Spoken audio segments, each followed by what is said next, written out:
Welcome to my channel Learn Easy with Pooja -12.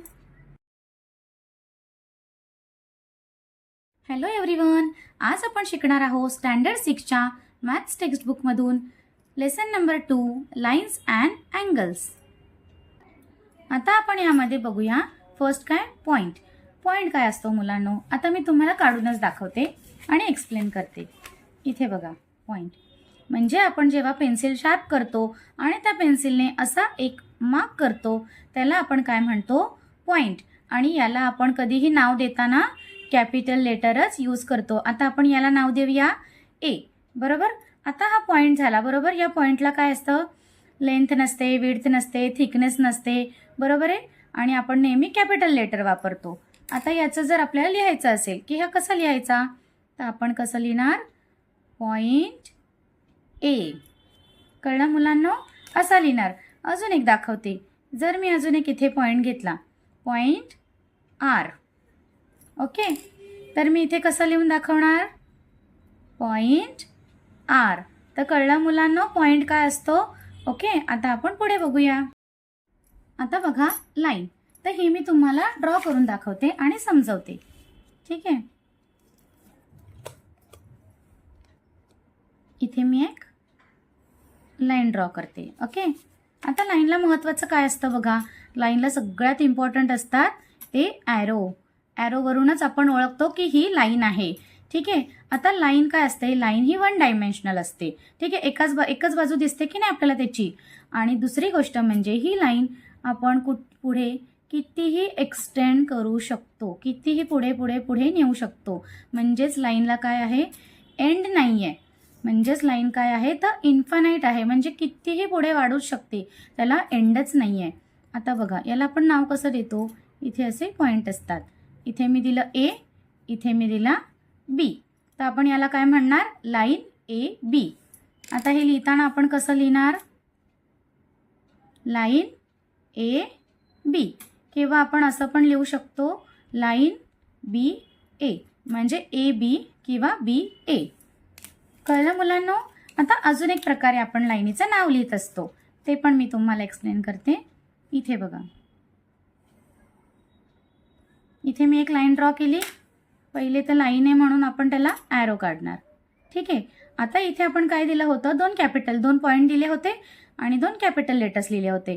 पण आपला दुसरा प्रकार काय आहे, तर लाईनीला आपण एक नाव सुद्धा देऊ शकतो, पण ते नाव देताना आपण स्मॉल लेटरच वापरायचं असतं. जसं की मी इथे लिहिलंय बघा, एम दिलाय ना, ओके. मग हे 2 प्रकारे नाव असतं. आता या लाईनीचं नाव मी कसं लिहिणार, तर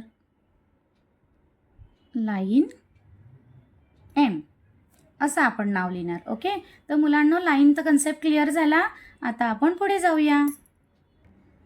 तर आपण आता पुढे बघणार आहोत सेगमेंट. सेगमेंट म्हणजे काय असतं हे पण मी तुम्हाला ड्रॉ करून समजवते. हे बघा, सेगमेंट म्हणजे काय असतं, तर इथे पहिले तर आपण काढूया एक लाईन, ओके. आणि त्या लाईनला नाव देऊया एक्स, ठीक आहे. स्मॉल लेटर जसं मी सांगितलं तुम्हाला. आता बघा या लाईनमध्ये असे 2 पॉईंट असतील, ठीक आहे. इथे असेल पी, इथे असेल क्यू. आता बघा हा जो पी आणि क्यू आहे त्याच्यामधला हा संपूर्ण जो पार्ट आहे, बरोबर, या पी पासून क्यू पर्यंत, याला म्हणतात लाईन सेगमेंट. काय म्हणतात, लाईन सेगमेंट. आता हे वाचताना आपण कसं वाचणार बरं, तर असं लिहिणार, ठीक आहे. असंच वाचणार आणि लिहिणार पण असंच की सेग पी क्यू किंवा सेग क्यू पी. कळलं मुलांनो, म्हणजे आपण असं पण लिहू शकतो आणि असं पण लिहू शकतो. आता तुम्हाला जर एक्झामला क्वेश्चन आला की सेगमेंट काढा, तर तुम्ही काय करायचं, तुम्ही असंही काढू शकता की इकडे 2 डॉट काढायचे, ठीक आहे. म्हणजे लाईन काढायची गरज नाही आहे आणि इथे 2 डॉट काय करायचे, जॉईन करायचे आणि त्यांना नाव द्यायचं. आता आपण इथे काय देऊया, एक्स आणि वाय. मग काय कसं लिहिणार तुम्ही एक्झाममध्ये, सेग एक्स वाय, ठीक आहे. कळलं. आता मी तुम्हाला एक महत्त्वाची गोष्ट सांगते मुलांनो. बघा काय मी सांगते तुम्हाला, बरेच मुलं आहे ना लाईन सेगमेंट आणि लाईनमध्ये कन्फ्यूज होतात. तर कन्फ्यूज व्हायचं नाही. इथे बघा लाईनला काय असतात, 2 ॲरो असतात, ठीक आहे, बरोबर. आणि एका लाईनवर कितीही पॉईंट असू शकतात. ओके. आणि मग सेगमेंटला काय असतं, आता आपण सेगमेंट बघा, टी आणि आर हा पण आपण सेगमेंट बोलू शकतो, किंवा टी एस हा पण आपण सेगमेंट बोलू शकतो, ठीक आहे. आणि ही लाईन आहे, लाईनला आपण काय नाव देणार, वाय. कळलं. मग ही असते ॲरोपासून इकडे जी सिंगल नाव दिलं आहे ती असते लाईन, आणि या 2 पॉईंटच्या मध्ये जो पार्ट असतो तो असतो सेगमेंट. आणि आपण लिहिताना असं कसं लिहिणार, सेग टी आर किंवा सेग टी एस. कळलं मुलांनो, सेगमेंट आणि लाईनचा कन्सेप्ट क्लिअर झालं तुम्हाला. आता आपण बघणार आहोत मुलांनो रे. आता रे काय असतं ते पण मी तुम्हाला काढूनच समजवते. इथे बघा, आता रे हा पण एक लाईनीचाच प्रकार आहे, पण रेला काय असतो, एक स्टार्टिंग पॉईंट असतो, ठीक आहे. हा आहे त्याचा स्टार्टिंग पॉईंट, आणि दुसऱ्या बाजूला काय असतं, ॲरो असतो. आता याला आपण नाव देऊया ए आणि बी. ओके. तर ए हा काय झाला, त्या रेचा स्टार्टिंग पॉईंट झाला. ओके. आता ह्या रेचं नाव लिहिताना आपण कसं लिहिणार बरं, आपण लिहिणार रे A B.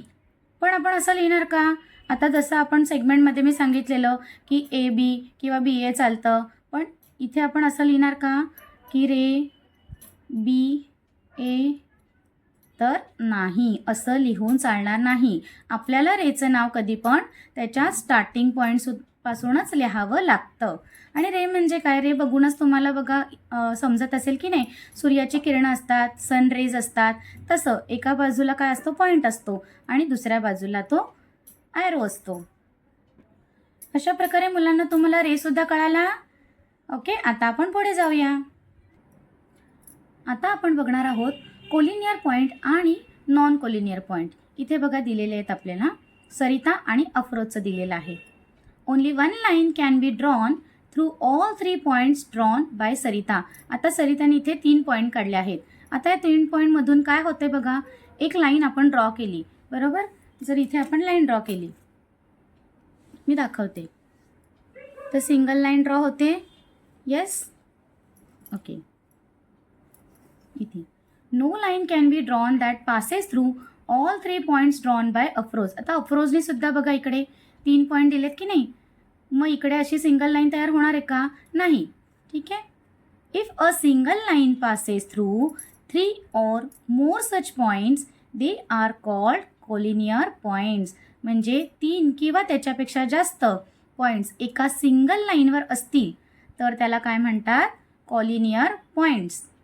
If a line cannot be drawn through 3 or more such points, they are called non-collinear points. म्हणजे इथे बघा वेगळे वेगळे पॉईंट आहेत की नाही, याच्यातून एकच लाईन बनणार आहे का, लाईन बनेल, पण सिंगल लाईन आहे का, तर नाही. हे मी तुम्हाला ड्रॉ करून सुद्धा दाखवते. इथे बघा मी एक लाईन ड्रॉ केली आहे. आता या लाईनवर कितीही पॉईंट्स असू शकतात, ठीक आहे. सी ई जी डी, ठीक आहे. आता बघा हे काय आहेत, एका सिंगल लाईनवर आहेत, मग याला काय बोलतात, कोलिनियर पॉईंट, ठीक आहे. आता मी इकडे बघा, इकडे एक पॉईंट काढला, इकडे एक पॉईंट काढला, इकडे एक पॉईंट काढला, तर इकडे लाईन तर जातील, पण सिंगल लाईन जाईल का, बघा लाईन तर होईल, पण सिंगल लाईन होणार आहे का, इकडे वेगळी लाईन काढावी लागेल. मग जेव्हा कोलिनियर म्हणजे काय, जेव्हा एका सिंगल लाईनला असे 3 पेक्षा जास्त पॉईंट पास करत असतात, त्या लाईनमधून जात असतात, तेव्हा त्याला म्हणतात कोलिनियर पॉईंट. आणि जेव्हा असे वेगवेगळे पॉईंट असतात, इथे आपण नाव देऊया, ठीक आहे, त्याच्यातून एक सिंगल लाईन जात नाही, ओके, तर त्याला आपण काय म्हणणार, नॉन कोलिनियर पॉईंट. क्लिअर झालं मुलांनो. इथे बघा दिसतंय तुम्हाला कोलिनियर आणि नॉन कोलिनियर, ठीक आहे. आता आपण पुढे जाऊया. आता आपण बघूया प्लेन. तर प्लेन म्हणजे काय, इथे बघा टेबलच्या इकडे एक फ्लॅट सरफेस दिसतोय, इथे ब्लॅकबोर्ड दिसतोय, बरोबर. इथे काय दिसतोय तुम्हाला? फ्लॅट सरफेस दिसतोय. तर यालाच काय म्हणतात? प्लेन. आता मी तुम्हाला ड्रॉ करून दाखवते.